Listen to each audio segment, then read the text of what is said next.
আসসালামু আলাইকুম বন্ধুরা, আশা করি আল্লাহর অশেষ রহমতে আপনারা সবাই ভালো আছেন। আজকে মূলত আমার কাজটা একটু ভিন্ন। এই কাজটা মূলত আপনাদের জন্য শিক্ষণীয়। অনেকেই আছেন যারা লাউ অথবা ঝিঙা, ধুন্দুল জাতীয় ফসল চাষাবাদ করেন। তবে সব ধরনের ভিটামিন এবং কীটনাশক দেওয়ার পরও ফসল সুন্দর এবং সোজা রাখতে পারেন না। ফলে ফসল বাঁকা হয়ে যায় এবং পচে যায়। এর প্রধান কারণ হচ্ছে ছোট ছোট কিছু ভ্রমর পোকা, যেগুলো সবজির গায়ে হুল ফোটালে সবজি বাঁকা হয়ে যায়। তো আজকে আমি এর প্রতিষেধক হিসেবে কিছু তাবিজ ব্যবহার করব, যেগুলোর মাধ্যমে ভ্রমর পোকাগুলো গন্ধে আকর্ষিত হয়ে ফাঁদে পা দিবে এবং এর থেকে রেহাই পাবে না। আমি আমার ধুন্দুল খেতে আরও আগে 2টি বোতলে এই তাবিজগুলো লাগিয়েছিলাম, আর বোতলগুলোতে এত পরিমাণে ভ্রমর পোকা আটকে মারা গেছে, যা আপনারা বোতল পরিষ্কার করার সময় দেখতেই পেরেছেন। আপনারা চাইলে এই কাজে কৌটোও ব্যবহার করতে পারেন।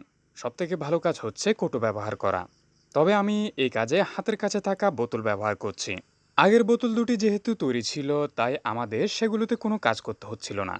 সেগুলোতে শুধু পানিগুলো বদলে দিলেই হবে। আর যে নতুন 2টি বোতল এনেছি, সেগুলো কেটে নিব।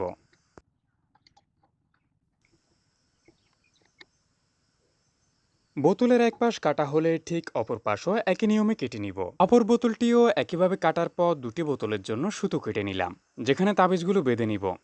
তাবিজগুলো সুতো দিয়ে বাঁধার জন্য সেখানে আগে থেকে ছিদ্র করা থাকে। আর আমি যে তাবিজগুলো ব্যবহার করছি, সেগুলো এক প্যাকেটে 2 পিস করে থাকে, যার মূল্য 50 টাকা। আপনারা আপনাদের নিকটবর্তী কীটনাশকের দোকানে এগুলো সহজেই পেয়ে যাবেন। এরপর তাবিজগুলোকে আটকানোর জন্য বোতলের ঢাকনাকে পেরেক দিয়ে ছিদ্র করে নিলাম। 2টো বোতলই একই নিয়মে ছিদ্র করলাম, যাতে তাবিজগুলো ঝোলানো যায়। তাবিজগুলো বোতলের ঢাকনা বেঁধে নেওয়ার পর পরবর্তী কাজ হলো পানিতে ওয়াশিং পাউডার নেয়া।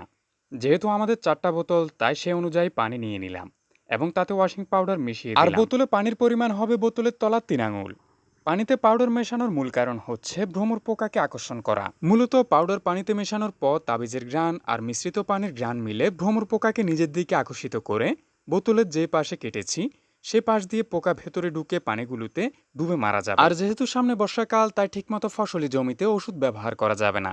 ওষুধ দিলেও বৃষ্টি হয়ে এর কার্যকারিতা শূন্য হয়ে যাবে, যার কারণে আমাদের এই তাবিজগুলো ব্যবহার করতে হচ্ছে।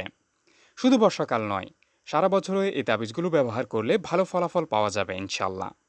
আর 15 দিন পর পর তাবিজগুলো যে কৌটো অথবা বোতলে দেওয়া হবে, সে বোতল অথবা কৌটোর পানিগুলো বদলে দিতে হবে। তো আমাদের কাজ প্রায় শেষের দিকে। বোতলের ভেতর এবার তাবিজগুলো ঢুকিয়ে দিব। তাবিজগুলো এমনভাবে দিতে হবে যেন ভেতরের পানিতে না লাগে। একদম শেষের কাজ হচ্ছে নির্দিষ্ট দূরত্ব অনুযায়ী বোতলগুলো ঝুলিয়ে দেওয়া। তো বন্ধুরা, আজকের মতো এতটুকুই। সবাই ভালো থাকবেন, সুস্থ থাকবেন। আসসালামু আলাইকুম।